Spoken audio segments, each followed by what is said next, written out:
Hola, buenos días. Estamos en un programa más de Fundoro, en la radio La Voz Joven. Y hoy estamos con Antonio.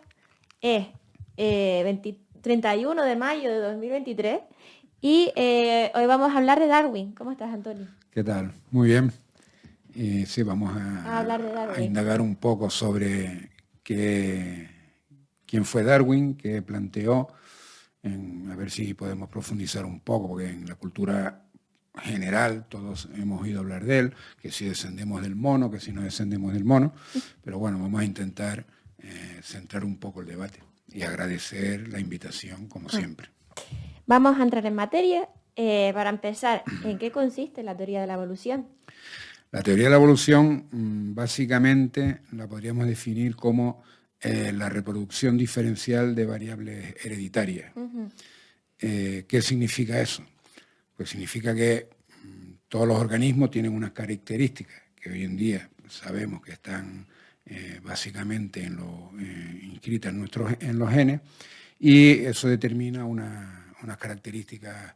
Entonces, esas características genéticas, nuestros genes nos aportan unas características, unos rasgos como especie. Cada uno tenemos distintos rasgos. Y en el entorno, esos rasgos nos pueden permitir, esas características que en el fondo son genéticas, que nos adaptemos mejor o peor, o que nos produzcan una mayor... o en esa adaptación tener un mayor número de descendientes. Y eso a la larga lo que hace es que esos caracteres que vamos a llamar que se han adaptado prevalezcan en los organismos de la especie. Si cambiase en las condiciones ambientales, pues entonces habría que ver qué caracteres se adaptan mejor, y entonces cambiaría la especie en su morfología y en su genética, ¿no? Entonces, bueno, ya sabemos lo que es la teoría de la evolución así un poco por encima. Y esto es interesante comentar que Darwin nunca nombró la palabra evolución en la obra. Sí, Darwin es conocido, todo el mundo así, en la cultura popular decimos Darwin, Charles Darwin, y todo el mundo nos viene a la cabeza la teoría de la evolución de las especies. Pero él no nombra en ningún momento la palabra evolución. Él no fue el primer evolucionista, hubo otros anteriores, transformistas más bien, pero él no nombra la palabra evolución porque su mayor interés no era explicar la evolución de las especies. Su mayor interés era cómo explicar el diseño de los organismos. ¿Vale? Y ahí surge su teoría de la selección natural. Y obviamente la selección natural conlleva a una evolución. Vale. Pero su gran preocupación era dar con el mecanismo de la evolución, que era la selección natural. Y él, cuando ya promulga esta teoría, se le echa a toda la comunidad religiosa encima, o sea, tiene mucha polémica. ¿Qué ocurre ahí con los fijístas, el creacionismo y demás? Tenemos que entender que estamos en el siglo XIX, ¿no? Durante siglos, a partir de la caída del Imperio Romano, por la invasión de los bárbaros, bueno, los distintos pequeños estados de Occidente, el nexo común es la Iglesia, la religión católica, la religión cristiana. Bueno, ¿no? Y entonces eso conlleva que la religión es fuente de ciencia. De hecho, la interpretación bíblica del origen del mundo, del universo, se hace ciencia. Vale. Eso hay que entenderlo en el contexto, porque sabemos que no es correcto, pero en su época daba una explicación, la explicación más coherente que se tenía. En esto llegó Newton, en su momento, a partir de la revolución copernicana. Newton, en las leyes físicas de la naturaleza, aparta esta visión cristiana, aparta a Dios y lo deja como mero hacedor de un creador en un inicio, y después ya las leyes de la naturaleza son las que van evolucionando. Sin embargo, en el campo de los seres vivos, todavía prevalecía el relato bíblico, y eso suponía una explicación sobrenatural, ¿vale? Un ente sobrenatural es el creador. Esto en la visión humana del universo, de los humanos, pues nos lleva a una esquizofrenia, mientras que Newton explica científicamente todas las leyes físicas y la evolución de las leyes físicas, en la parte natural, en la parte de los organismos, perdón, seguimos pensando, creyendo en la magia y en la acción de un ente sobrenatural. Cuando llega Darwin, él dice, no, esto no es así, hay un mecanismo natural que explica el diseño de los seres vivos. Es decir, aparta a Dios no ya de la creación del mundo físico, sino la aparta del mundo de los seres vivos. El relato de la creación lo deja anulado. ¿Qué supone esto? Que en ello eso conlleva que la obra más perfecta del creador, que es el hombre, queda apartado también y queda como simplemente un animal más, que ha evolucionado desde un origen común. De todas formas, Darwin en ningún momento niega la necesidad de un creador. El del origen del hombre, en el origen de las especies, en su obra, por selección natural, sobre el origen del hombre, entra de puntillas, no, al final en el penúltimo capítulo hace una acotación que en el futuro veremos luz, espero, ¿no? Parece que podremos ver luz sobre el origen del hombre, y en esa obra también niega que no sea necesario un creador. ¿De acuerdo? Voy a leer al respecto porque es curioso, ¿no? Él dice al final del origen de la especie, dice: hay grandeza en esta concepción de que la vida, con sus diferentes fuerzas, ha sido alentada por el Creador, y que a partir de un principio sencillo se han desarrollado infinidad de formas, las más bellas y portentosas. Es decir, él básicamente lo que viene a decir es: yo no niego un creador, yo, al igual que Newton, yo lo que puedo decir es que el creador puso un arranque de la vida, y después ya la vida fue, por leyes naturales, evolucionando, ¿no? Pero eso, obviamente, terminaba con el relato bíblico de que Dios en 6 días creó la tierra, todo, los seres vivos, y el séptimo descansó, ¿no? De todas maneras, hay padres de la Iglesia, que no vamos a entrar, pero que no negaban cierta evolución. Ahora nos puede parecer risible, ¿no? Y nos hace gracia, pero, por ejemplo, hay padres de la Iglesia que les chocaba, decían, no entendían, no eran capaces de entender, por ejemplo, que todas las especies conocidas, de seres vivos conocidos, una pareja de cada una cupiese en el arca de Noé, ¿no? Era un yate grande. Era un yate, bueno, pero ya hoy en día entendemos que son dos campos distintos. Una cosa es la fe y otra cosa es la ciencia, y ninguna tiene que ver una cosa en la otra, ¿no? Y hay gente atea en la ciencia, pero hay gente que es capaz de unir en su interior con la fe y con la ciencia, ¿no? Y hay gente en la fe que son capaces de aceptar la ciencia y la evolución, etcétera, ¿no? Es decir, que son dos campos que no tienen por qué pisarse. Nos cueste más o menos entender cómo se hace, pero hay gente que consigue hacerlo y vive tranquilo. No hay ningún problema. Darwin acaba la obra con esa coletilla, como que dejándose un seguro para que no venga la Iglesia detrás de él. ¿Cuánto tardan en escribir la obra? Porque tarda muchísimo. Él está, el famoso viaje del Beagle, él entendamos que él se subió al barco, al Beagle, que es el que, y ahora comentamos si quiere una anécdota, que estuvo en Tenerife. Estuvo en Tenerife, sí.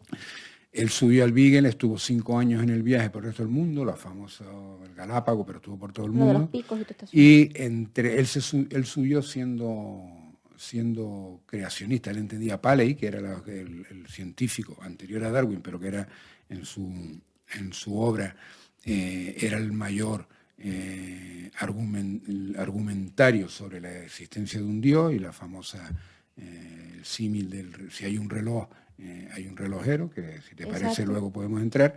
Él entró al barco teniendo claro eso, él no se planteaba otra cosa. Creacionista. Fue a raíz del viaje en la que él entendió que podía haber otra cosa. También es importante ahí la obra de Lille, el geólogo, que hablaba de tiempo y de las formaciones geológicas, decía, bueno, una evolución geológica, y eso lo llevó, y la obra de Malthus sobre el crecimiento de la población, ¿no? Aritmética, los alimentos aritméticos, la población y la lucha por la existencia. Eso le llevó a concebir la teoría de la evolución, ¿no? De la selección natural. Pero él hablaba de si por fin tengo una teoría sobre la que trabajar para explicar el diseño de los organismos, pero estuvo, hasta que publicó la obra del origen de las especies, pasaron más de 2 décadas, 23 años, en las que él se dedicó lo que en principio era una simple hipótesis planteada por las observaciones, pues tuvo 2 décadas buscando pruebas en la paleontología, en la embriología, etcétera, para demostrar que eso ya no era una hipótesis, sino una teoría. Y básicamente, obviamente, Darwin llegó al tope de la ciencia de su época. Se sabía de caracteres heredados, pero no se tenía ni idea cómo se heredaban. Mendel no sabía muy bien por dónde iba el asunto. Claro, el Mendel vino, las leyes de Mendel surgieron a principios del siglo fue coetáneo de Darwin, sí, de Mendel, pero no estuvieron en contacto, fue una pena. Ya. ¿Vale? Y a principios del bueno, 20, no sé cómo Mendel se tomaría lo de la evolución siendo cura. No, pero Mendel no hay constancia de que hasta él donde yo fuera sepa que lo antiguo, supiese. sí. Fue coetáneo, probablemente. Y aparte de Mendel hablaba de la transmisión de caracteres, pero no sabía tampoco, eran caracteres, pero no se sabía de cómo Sí, él ocurría nunca eso. llegó a entender Eso la fue- genética molecular de todo este correcto. asunto. Entonces, a partir de la genética molecular ya ha habido cosas que Darwin quedó obsoleto en determinadas cosas, pero en lo básico es perfectamente válido. Vale, entonces esto empieza, ahora es una teoría, pero para Darwin esto empezó con una conjetura, con una idea. ¿Qué diferencia hay? Sí, correcto. Hay que entender porque en el lenguaje coloquial muchas veces dice, no, tú opinas eso y yo opino lo otro, ¿no? Cuando estamos hablando de opiniones, estamos hablando de conjeturas, estamos hablando de hipótesis, ¿no? Y decimos, yo tengo una teoría sobre eso, ¿no? Tú lo que tienes es una hipótesis o tienes una conjetura, ¿no? En ciencia, el concepto de teoría es algo que está a base de observaciones de hechos, de experimentación, de confirmación de conjeturas, etcétera, está lo suficientemente asentado y aceptado y demostrado como una verdad más allá de cualquier posible duda razonable, ¿no? Y la ciencia, el mundo científico, tiene la teoría de la evolución, se refiere a ella como una verdad suficientemente aceptada, como que el movimiento de los planetas alrededor del Sol, etcétera, ¿no? No hay ninguna duda. Frente a eso, igual por ahí venía tu pregunta, pero nosotros ponemos ahora últimamente, es decir, pensemos que hoy en día las grandes religiones monoteístas del libro, ¿no? Sí. de la Biblia, el judaísmo, el islamismo, el catolicismo, han encajado la teoría de la evolución, la obra de Darwin, la han encajado en su fe, ¿vale? Con los malabares que han considerado oportunos. Malabares mentales. Bueno, pero lo han encajado, ¿no? Solo algunas religiones cristianas plantean la falsedad de la teoría de Darwin y confrontan con lo que llaman ellos la teoría del diseño inteligente. Como los coches. De hecho, hay países, por ejemplo en Estados Unidos, que hay estados en los que obligan no pueden dar la teoría, o no pueden dar la teoría de Darwin, o si dan la teoría de la evolución, hay que explicar que hay otra explicación que es la teoría del diseño inteligente. Pero ahí entramos en lo que hablábamos hace un par de minutos. Es decir, la teoría no podemos poner al mismo nivel algo que es una teoría científica, que está perfectamente demostrada, frente a algo que llamamos teoría, pero no deja de ser una hipótesis y una cuestión de fe, ¿no? Aparte de y no entremos porque la casuística es infinita, empecemos a buscar ejemplos, pero la evolución ha dado lugar a la variabilidad y a la belleza del los planeta, de los seres vivos que es, pero en modo alguno el diseño de los seres vivos es inteligente. No, de hecho, yo tenía una profesora de biología en la universidad, en la carrera, que me decía que la vida funciona. No quiere decir que funcione de la forma más efectiva, pero solo funciona. El ojo del ser humano el nervio da una vuelta un poco estúpida, vamos a decirlo así, o innecesaria, el nervio desde el cerebro al ojo, cuando en otros seres vivos es directa el nervio al ojo y es mucho más efectiva la vista. Las águilas ven mucho mejor que nosotros, pero nosotros vemos y eso es suficiente. Claro, así funciona la evolución, es decir, y el ojo es un buen ejemplo porque Paley, que era uno de los padres, el Paley murió antes de Darwin, pero su obra, Paley era un reverendo, pero era un gran científico, y en su obra se dedicó a demostrar la existencia de un ser sobrenatural, de un Dios todopoderoso, analizando nervios oculares, esqueleto, decía, y este artefacto y esta funcionalidad no se explica sino porque ha habido un diseñador inteligente. Él decía lo que hablábamos antes, si yo voy por el campo y me tropiezo con una piedra, pues bueno, yo podría pensar, aunque es mucho pensar, pero yo podría pensar que esa piedra lleva ahí toda la vida y que cuando se formó el mundo está ahí la piedra y tal. Vale, lo aceptamos. Dice, pero si yo voy por el campo y me encuentro con un reloj, está claro que eso, la única forma de entender que la existencia de ese reloj es porque ha habido un relojero. Es el símil, que no fue el único, Descartes también lo utilizaba, ¿no? Pero la selección natural explica de forma científica que ese artefacto que nos podemos encontrar realmente puede venir de una evolución. ¿Vale? Es decir, que para que haya un reloj no necesariamente ha tenido que haber un relojero. Lo único que necesitaba Darwin era tiempo para que la evolución actuase. Y de hecho no es perfecta, el ejemplo del ojo es paradigmático. Los canales seminíferos en el aparato reproductor masculino, es decir, una persona, una ingeniera, si quiere crear una estructura perfecta, pues iría en el diseño, buscaría el camino más sencillo, sí, más efectivo y el que menos coste tenga. Sin embargo, el caso del ojo o el caso de los tubos seminíferos, que se unen en la uretra, pues el camino, si alguien lo tiene en mente, sino que lo busquen busquen imágenes en el buscador y verán que el camino pasa por encima de la vejiga, es decir, que es de loco, en lugar de hacer un acceso directo. Probablemente más lógico sería, igual que el femenino, separar el aparato urinario del aparato reproductor. Sería lo más lógico habitar, en lugar de con los dos. ¿Por qué es así? Pues porque con lo que hay funcionó. Y con lo que hay va construyendo, ¿no? Pero no hay un fin, no hay un propósito. Sino que funcione. Es lo importante, sino que funcione. Y en un momento dado cambian las condiciones y cogeremos por otro camino aquello que funcione. ¿Qué es? Porque ahora por decirlo de la que estábamos hablando, la teoría inteligente, ¿qué dice? El diseño inteligente, la hipótesis del diseño inteligente, aunque lo vendan como teoría, viene básicamente lo que estamos hablando.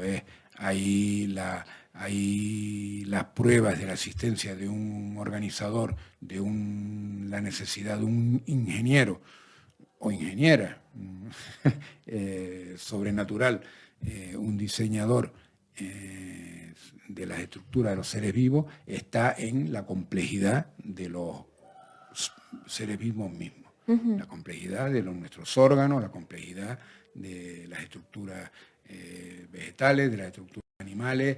Vale.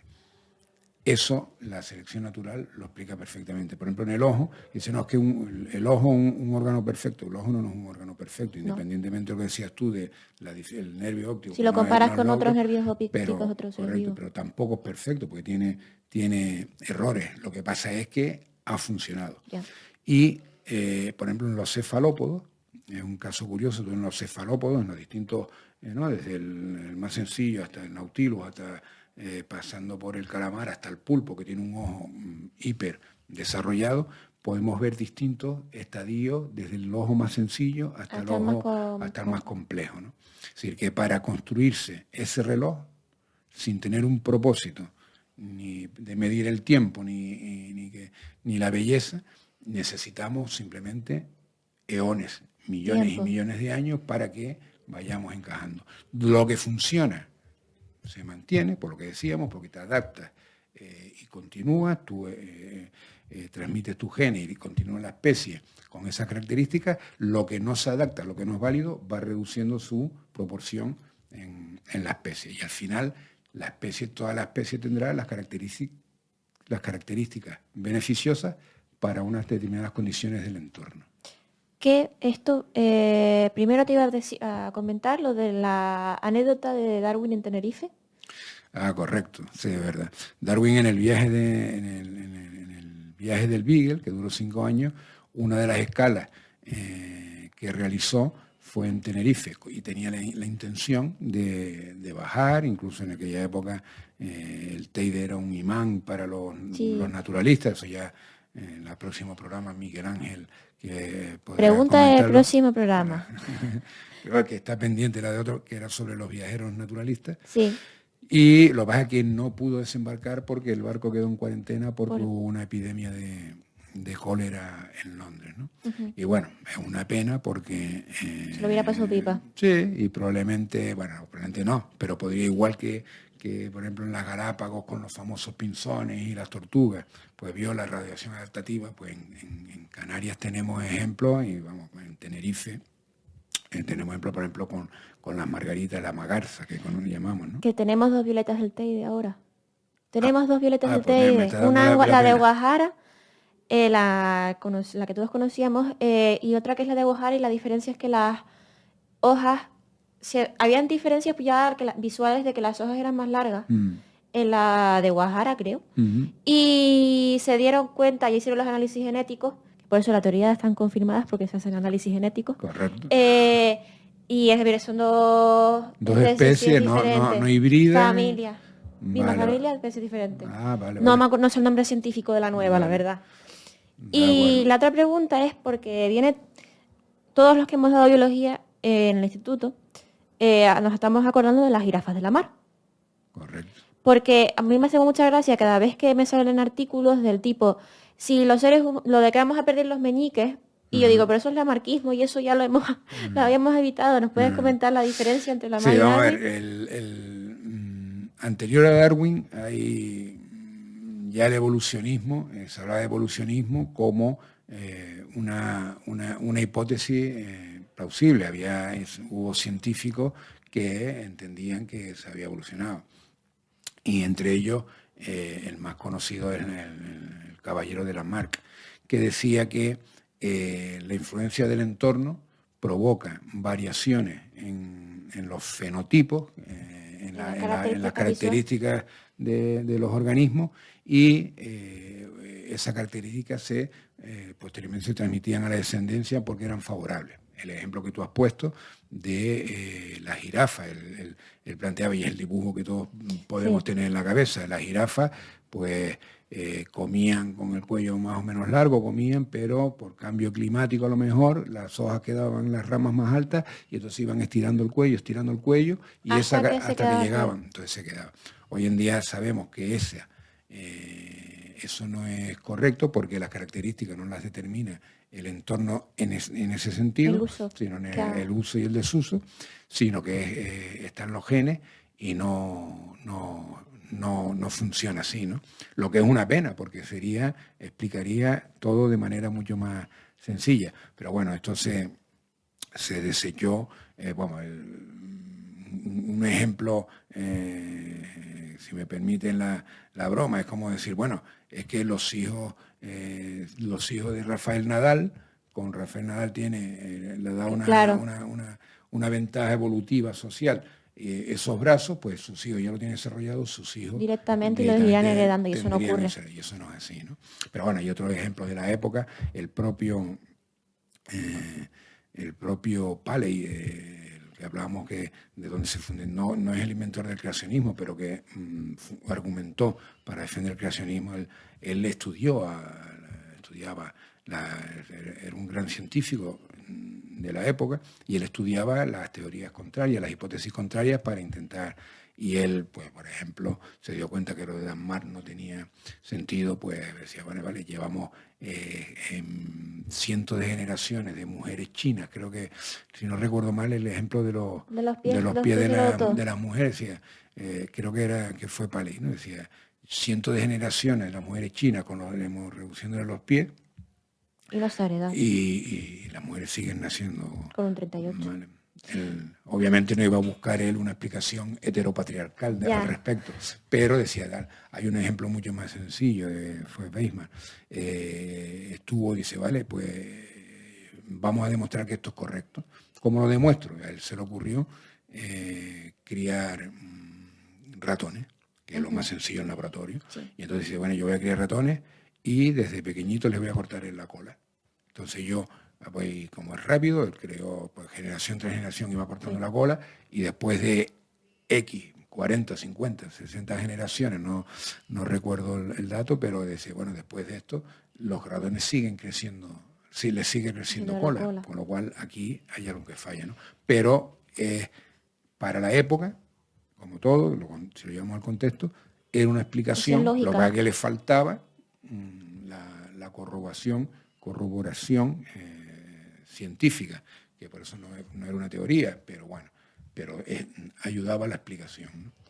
Darwin, después de hablar de esto de lo de Lamarck, Darwin se encuentra un montón de problemas cuando tiene que hacer la teoría, sobre todo problemas temporales, porque la Tierra no tenía la edad suficiente como para que a él le diera los datos bien. Correcto. Nosotros, Darwin plantea y está y comprueba y demuestra su teoría.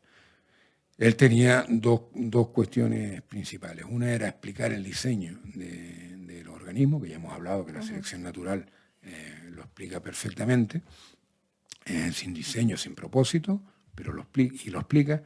Y otra era el tiempo. Él era consciente de que para que su mecanismo de selección natural surtiese efecto, era necesario millones de años, eones de años.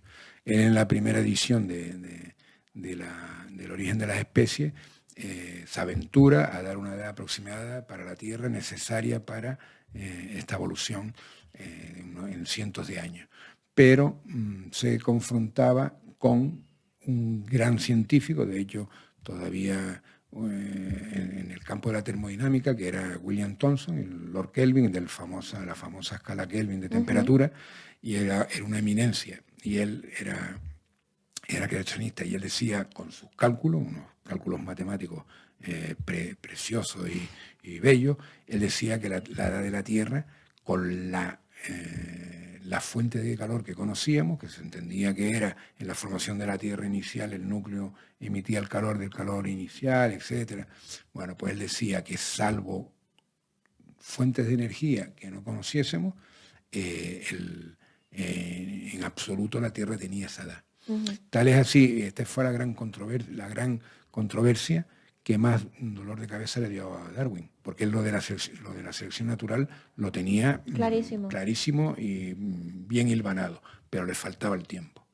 Y entonces, en las siguientes ediciones, él ya retiró sus cálculos de la edad de la Tierra porque le fallaba eso, ¿no?